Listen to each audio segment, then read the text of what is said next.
Hi there, friends. Welcome to Animal Encounters. Today I'm covering some horrifying cases of people hunted and killed by big cats. From a whole family taken by a lion in minutes, to a fisherman dragged under by a jaguar, to a runner who never came back from an evening trail. But first we begin on a warm night in western India, where we witness a lion brutally attack a family of 5. It was the 4th of July, 2022, and a warm, still night had settled over a small farm on the edge of the Gir forest in the west of India. This is the last stronghold of the Asiatic lion, a few hundred of them sharing the land with the farms and villages that press right up against the trees. The lions and the people mostly keep an uneasy distance, and serious attacks are rare, but the farms sit so close that lions pass through them almost nightly, and every so often that closeness ends in horror. The Kanjaria family had a small plot at the very edge of the fields, close to the tree line, and like many families that season, they were sleeping out in the open beside their crop to guard it through the night. There were 5 of them under the same low shelter: Harjivan and his wife Kesar, their 2 young children, and Harjivan's elderly father Jetha, all together in the warm, dark, the forest only a stone's throw away. They had done it many nights before, without a second thought, because the danger, when you live beside it your whole life, slowly stops feeling like danger at all. What they could not have known was that one particular lion, an old male, well past its best hunting years, worn down and increasingly relying on easier prey such as livestock, had been raiding the farms along that stretch for months, growing steadily bolder and less afraid of people and their fires, chased off again and again and always slinking back. On this night it came out of the trees and moved down through the dark fields toward the one place giving off the smell and small sounds of sleeping animals and people. A whole family asleep on their own land, and with a lion already used to coming close on the loose. Honestly, something about that ordinary, trusting night really gives me the creeps. It reached the shelter without a sound. The first any of them knew of it was Harjivan waking to the animal already among them, and by then it was far too late to do anything but fight and scream in the dark. In that confined space, with 5 people crowded together and a full-grown lion loose and lashing out in the middle of them, there was no order to any of it and nowhere at all to go, only bodies and teeth and the dark. The lion took hold of Harjivan first and had him on the ground within seconds, pinned and overpowered before he could rise. What turned one death into many was the shelter itself and the panic inside it. In that small, closed space, in the dark, every one of them was within arm's reach of the lion, and as they grabbed at it and struck at it and fought to pull their own away, it lashed out again and again at whatever moved closest, redirecting from one person to the next. It was not hunting them all so much as reacting again and again to the bodies struggling against it, and the elderly grandfather and the 2 children had the least chance of all. There was no single clean attack, only a few terrible minutes in a space far too small for anyone to get clear. The children never had a chance to run. Those who came running would say afterward that the worst part was the sound, the screaming that seemed to fill the whole field and then, one by one, stopped. Neighbors in the next plots woke to the screaming and came running with torches and shouting voices, but the fields were dark and the distance was just enough. By the time the first of them reached the shelter, only minutes later, the lion was still there over the family, and it took all their noise and all their fire to finally drive it back toward the trees. 5 people were gone before the neighbors could even reach them in the dark. I can't even imagine how fast and how chaotic that must have been. It had been perhaps 8 minutes from the first scream to the moment the lion slipped away into the forest, and in that short time an entire family had been destroyed. All 5 members of the family were killed, the whole household lost in a single night. The forest department launched an operation the next morning, and after several days of pugmark tracking, camera traps, and watching the farms, they captured the lion believed responsible. The deaths were recorded as one of the worst single lion attacks the region had ever seen. In a place where lions and people live so pressed together, the hardest truth is that a night like this was always possible. The lion was not evil, and it was not hunting a family out of malice. It was a wild animal that had drifted too close too many times until one ordinary night the distance finally closed for good. That was one family on a single night. Our next story stays in India and moves to the edge of a great forest where the biggest cat of all was hunting. It was the 9th of March, 2019, and a cool, misty dawn was rising buzzing over a small village on the edge of a great forest in central India, tiger country, as old as the hills themselves. Dinesh Derv was a 40-year-old farmer who had lived beside that forest his entire life. He knew it the way you know a neighbor, and he knew its dangers too. Everyone knew that tigers moved through the fields at the quiet edges of the day, and that the safest thing was to stay in the open, move in groups, and never wander alone into the tall grass at dawn or dusk. But a crop that is not watched is a crop that is lost, and the work does not wait for daylight or for company. That morning, Dinesh rose before the others and went out alone to his field at the very edge of the trees, where the cultivated ground gave way to head-high grass and dense scrub. It was the kind of small, ordinary decision people there make every day, and almost every day, nothing comes of it. What no one in the village could have known was that a tiger had been lying up in that very patch of grass, resting through the cool hours before dawn, and that Dinesh was walking, with no idea of it at all, straight toward the one place it had chosen to hide. A tiger rarely gives any warning before it hunts. It does not roar and it does not bluff. It watches, it waits, and it lets the distance close quietly on its own. And by the time a person is near enough to matter, there is rarely any time left to react. In the half-light of that morning, with the mist low over the grass, Dinesh had no way of seeing the shape that was watching him come. A man who knew the danger better than anyone, out alone at first light because the work simply could not wait. Personally, it scares me whenever I cover stories about everyday routines that suddenly turn dangerous. It came out of the grass without a sound. One moment Dinesh was bent over his crop in the gray light, and the next the tiger was simply on him, a rush of orange and black, an enormous weight that drove him down to the ground before he could even begin to straighten up. There was no chase and no struggle worth the name. A grown tiger can outweigh 3 grown men, and against that kind of power a person alone has no defense. Only the few seconds it takes the animal to do what it came to do. It took him by the neck and shoulder in a single crushing bite, the way tigers kill, and the sheer strength of it caused catastrophic injuries almost immediately. Then, as tigers do, it began to drag him, pulling him off the open field and back toward the tall grass and the deeper forest beyond, moving with a terrible, unhurried ease, even with a full-grown man held in its jaws. Other villagers heading out to their own fields heard it happen, the short, cut-off cry and then the sound of something being dragged through the grass. They came running the way people there have learned to, in a shouting, banging crowd, beating on pots and anything that would make noise, because noise and numbers are the only real weapons a village has against a tiger. The commotion was enough to make the tiger let go and melt back into the trees, unwilling to defend its kill against so many at once. But by the time they reached Dinesh, at the edge of the grass where the animal had dropped him, it was already far too late, and there was nothing any of them could do but carry him home. Taken between one breath and the next, with no chance to fight or even turn around. The fact that a person can be there and then simply gone that fast frightens me to my core.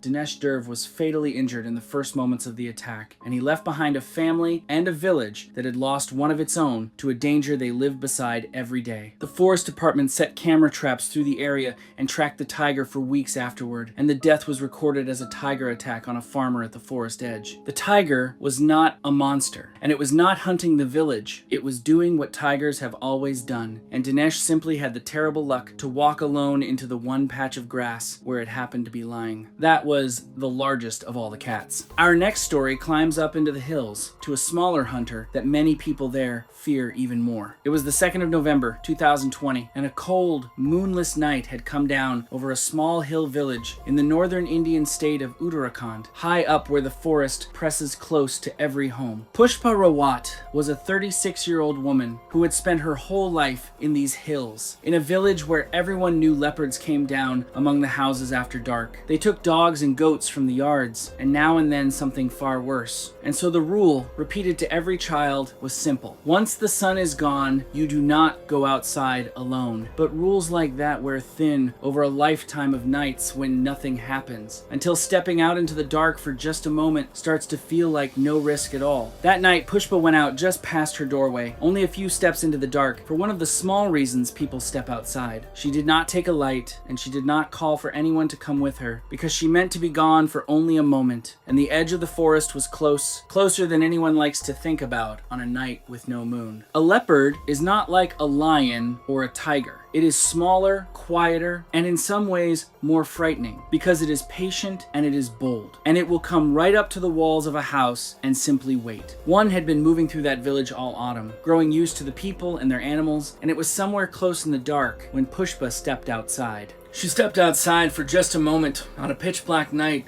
where the forest begins right at the door. Just from experience, I know exactly what happens next, and it horrifies me to even continue.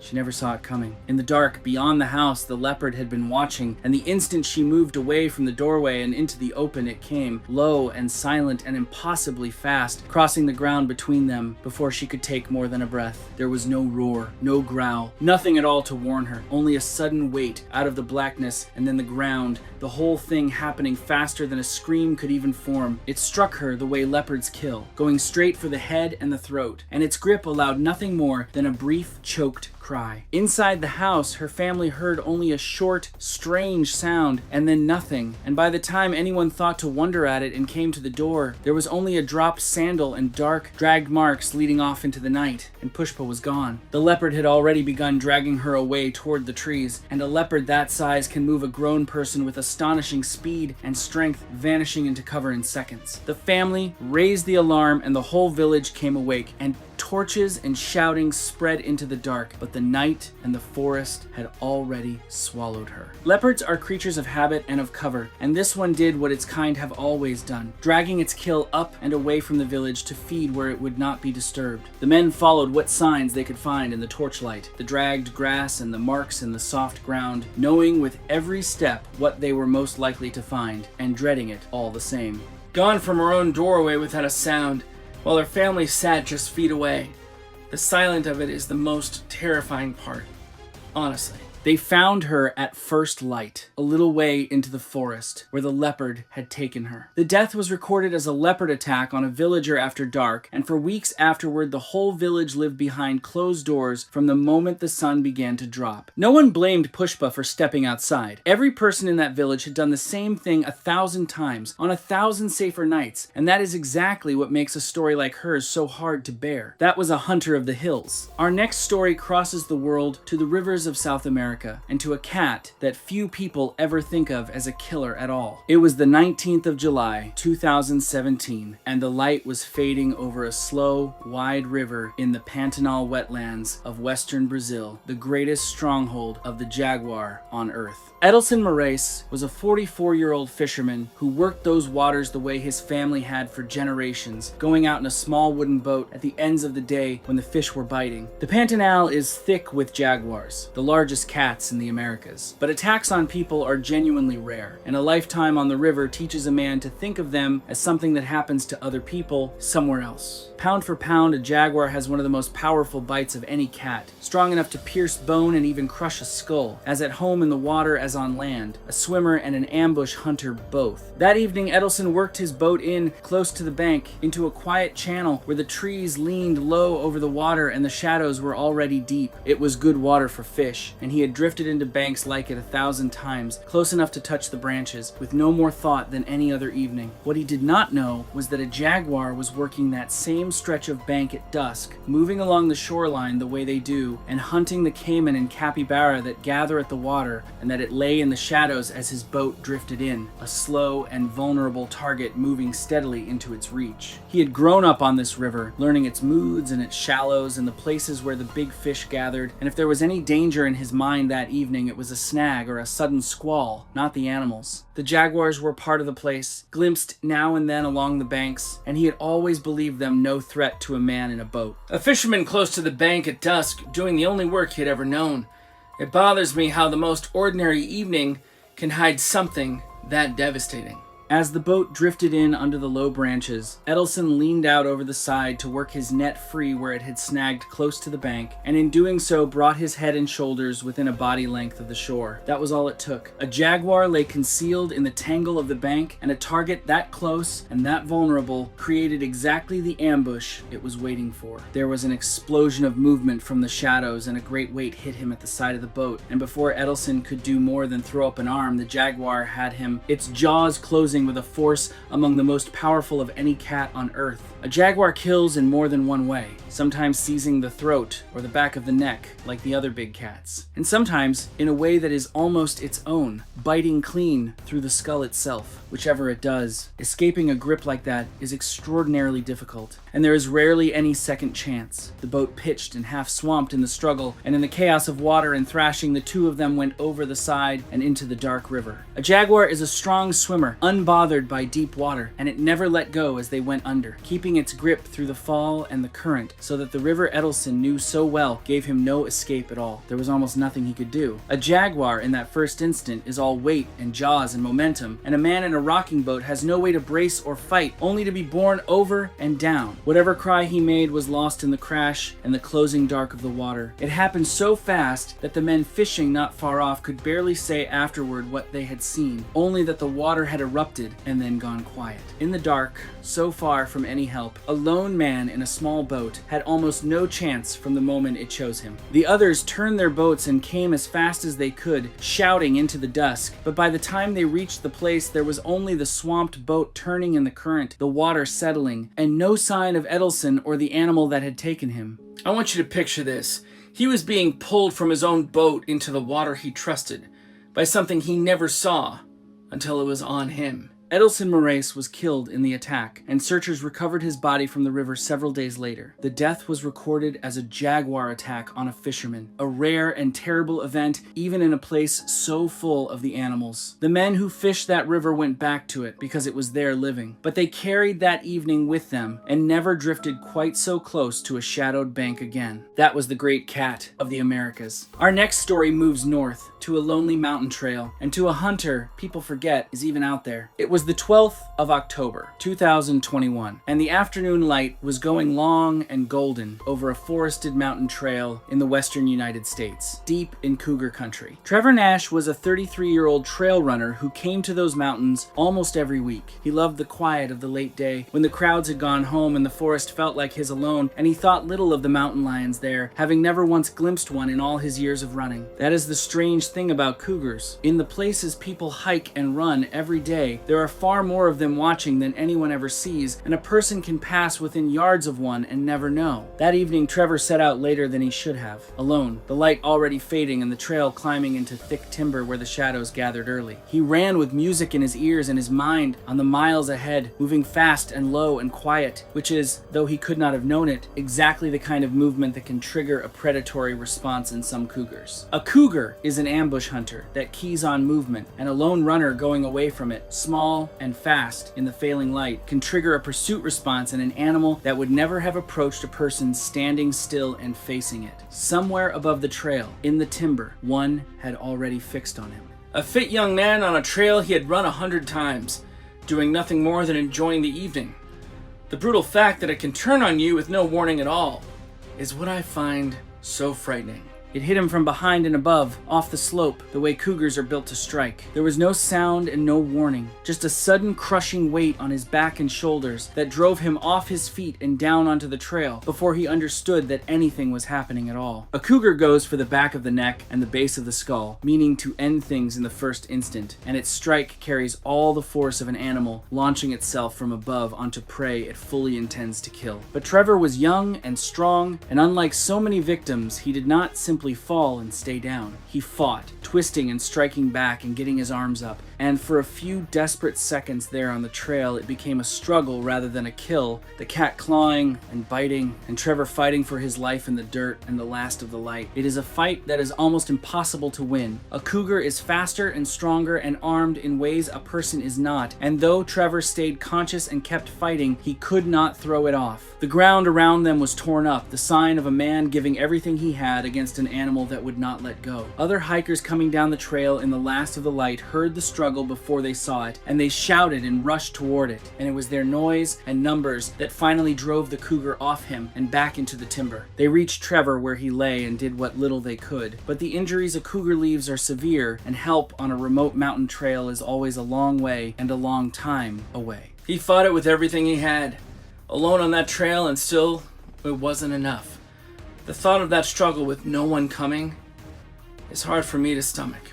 Trevor Nash was gravely hurt and did not survive his injuries. Wildlife officers tracked and put down the cougar responsible, and the death was recorded as a fatal mountain lion attack on a lone runner, the rarest kind of event, and all the more shocking for exactly that reason. He did everything a person is told to do. He fought back, he did not freeze, he never gave up. Sometimes that is enough, and people do survive these attacks. But alone on that trail, against an animal built to hunt, this time it was not, and that is the hard and honest truth of it. That was the silent cat of the mountains. For our final story, we return to Africa, to the animal we began with, in a land where people and lions have never once stopped living side by side. It was the 23rd of August, 2018, and a warm, dark night had settled over a rural district in southern Tanzania in East Africa, where villages sit scattered along the very edge of the bush. Emmanuel Kessie was a 38-year-old man who worked as a night watchman, guarding a small farm and its animals against the things that come out of the bush after dark. It is common work in that part of the country, where lions still range across the land, and where a family's whole livelihood can be lost in a single night's raid. Lions in these districts are not the distant, sleepy animals of a safari film. They live close to people, they hunt at night, and every so often, particularly older, injured, habituated, or food-stressed animals, they turn from the cattle to the people guarding it. That night, Emmanuel was doing his job at the edge of the farm, out in the open near the animal pens, watching the dark tree line where any danger would come from. There had been lions about in the area for weeks, taking goats and cattle from the farms all around, growing bolder each time they were not driven off, and the whole district was uneasy. What Emmanuel could not see, out beyond the reach of his lamp, was that one of those lions had already come in close, drawn by the animals and the lone figure moving among them, watching from the blackness at the edge of the bush. He had done this work for years, and he was good at it, alert to the sounds of the night and quick to raise the alarm at the first sign of anything moving at the tree line. But a watchman can only guard against what he is able to hear and to see, and a lion already committed to an ambush gives him neither, coming without a sound out of a darkness he cannot see into. A man standing guard in the dark so that his neighbors could sleep, with lions already prowling the farms. That quiet courage and being brave enough to be out there alone really earns him my respect. It came at him out of the dark without a sound. The first anyone knew of it was Emmanuel's shout, cut short almost as soon as it began, as the lion crossed the open ground and was on him before he could bring up his lamp or his stick or do anything at all to defend himself. A lion hunting in the dark has every advantage there is. It sees where a person is blind, it moves in silence, and it strikes with a weight and a speed that a man on foot, alone, simply cannot answer. It took him down where he stood, near the pens he had been guarding, and the power of it ended his struggle quickly. Then it began to drag him away from the farm and toward the bush, the way lions do, hauling him off into the dark with an ease that was horrible to think about, while the animals in the pens panicked. There was no time for the kind of fight a man might imagine. In the dark, against an animal that size and that fast, it was over in seconds, before he could reach any of the things he carried to protect the herd, or even call out a second time. People from the farm and the nearest houses woke to the commotion and came out with lamps and torches and shouting voices, the way people there have always answered the sound of a lion in the night. Their noise and their numbers were enough to make the lion abandon what it had taken and retreat into the bush, but they came out into the dark already fearing the worst, and the worst was what they found. They followed the drag marks to the edge of the bush by torchlight, calling his name, but Emmanuel was already gone. A lion that has lost its fear of people and learned to see them among the livestock is a terrible danger to a district like that, and everyone who came out that night understood, even in their grief, that it would have to be found before it came again. He had taken on watch, protecting everyone else, and gone into the dark in moments. The honest fact that he died for others is something that'll honestly stay in my heart for a long time. Emmanuel Kessie was killed doing the work that kept his neighbors and their animals safe. Wildlife officials moved to track the lion in the days that followed, and the death was recorded as a fatal lion attack on a farm worker, one more in the long history of people and lions living too close together. He was not careless, and he was not unlucky in the ordinary sense. He was exactly where his work required him to be, and on that one night, the danger he stood against every evening finally came for him. 6 different cats on 4 continents, and the same hard truth running through every one of them. These animals are not evil, and they do not hate us. They are simply built to hunt. And every so often, in the wrong place, at the wrong moment, a person becomes the thing they hunt.